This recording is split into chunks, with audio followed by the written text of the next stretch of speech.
Dans les couloirs sinueux de l'Académie de magie d'Étoile-Val, là où les chandeliers ensorcelés flottaient sans bruit au-dessus des élèves et où les portraits murmuraient dans leur cadre, une rumeur courait depuis des siècles. On parlait du miroir de Nébuleuse, un artefact si ancien que même les professeurs les plus érudits n'avaient jamais pu en découvrir l'origine. Ce miroir, disaient les légendes, détenait le pouvoir de dévoiler des vérités cachées et des secrets enfouis au plus profond des âmes. Evelyne Montrose, élève de 5e année à l'Académie, n'avait jamais cru à ces histoires de sorciers trop vieux. Curieuse de nature mais aussi sceptique, elle passait plus de temps dans la bibliothèque à étudier les potions avancées que dans les cachots où les élèves plus téméraires essayaient de percer les mystères de l'école. Mais ce soir-là, en revenant d'une séance de lecture nocturne, Evelyne croisa un groupe d'élèves de 6e année chuchotant près de la statue d'un vieux sorcier au regard sévère. Elle n'aurait pas prêté attention si un mot, un seul, ne lui avait sauté aux oreilles, le miroir de Nébuleuse. Elle s'arrêta brusquement, tendant l'oreille. « Oui, j'ai entendu dire que c'est dans les catacombes sous la tour oubliée », souffla une voix masculine.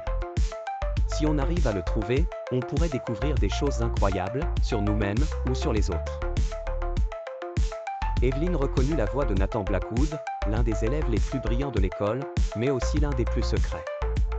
Il était connu pour ses recherches dans des domaines de magie que certains jugeaient dangereux, voire interdits. Elle s'éloigna avant d'être remarquée, son esprit en ébullition.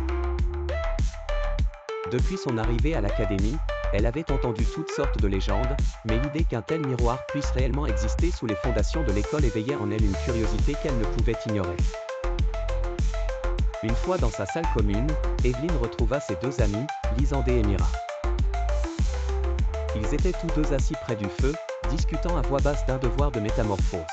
« J'ai entendu quelque chose d'intéressant ce soir », annonça Evelyne en s'asseyant avec eux. « Oh, laisse-moi deviner, encore un sortilège pour faire danser les plumes de nos devoirs ?» ironisa Lysandé, un grand garçon aux cheveux en bataille. « Non, mieux que ça. Vous avez déjà entendu parler du miroir de Nébuleuse ?» Les yeux de Mira, une petite sorcière à l'esprit vif et aux longs cheveux tressés, s'agrandirent de surprise. Le miroir de Nébuleuse ? Evelyne, c'est juste une légende. Personne n'a jamais prouvé qu'il existe. Evelyne haussa un sourcil. Nathan Blackwood en parlait ce soir. Il est convaincu que le miroir est caché dans les catacombes sous la tour oubliée. Lysandé et Mira échangèrent un regard inquiet. C'est une mauvaise idée de suivre Blackwood, dit Lysandé. Cet endroit est interdit pour une raison. Si le miroir est réel, il est sûrement protégé par de puissants sortilèges. Je sais que c'est risqué, répliqua Evelyne. Mais imaginez ce qu'on pourrait apprendre.